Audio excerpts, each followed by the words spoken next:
Men muhabbatni tanlayman. Assalomu alaykum. Hozirgi kunda menga nisbatan haqoratli so'zlar, tahdidlar tarqalib bormoqda. Go'yoki men LGBT va shunga o'xshash turli yo'nalishlarni qo'llab-quvvatlayotgan emishman. Bu albatta meni xavotirga solyapti.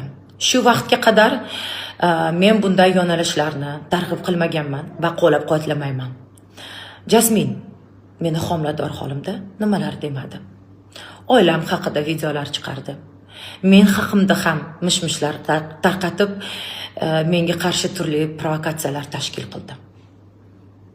Men uni kechirganman va hammani kechirimli bo'lishga chaqirganman va chaqiraman.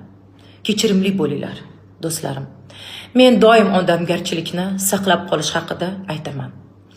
Ko'p guvoh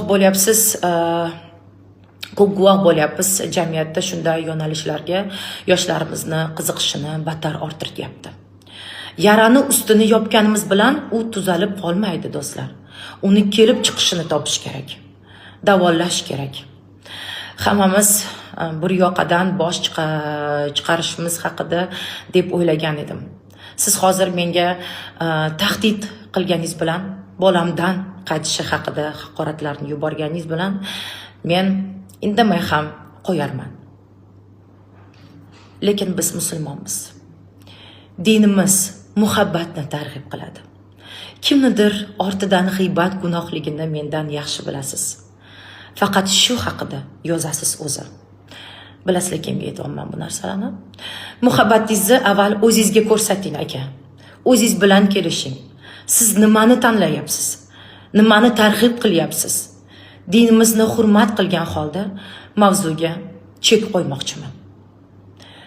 Har biringiz o'z hayotingizga o'zingiz javobgarsiz.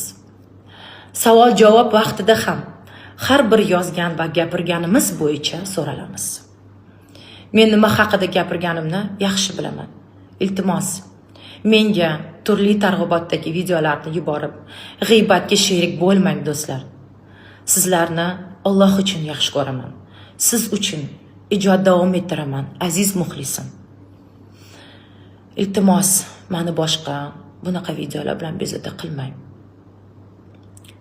Men bu mavzuga boshqa qaytishni xohlamayman va boshqa hech qanaqa provokatsiyalarga e'tibor bermayman va javob bermayman. Sog' bo'linglar, salomat bo'linglar.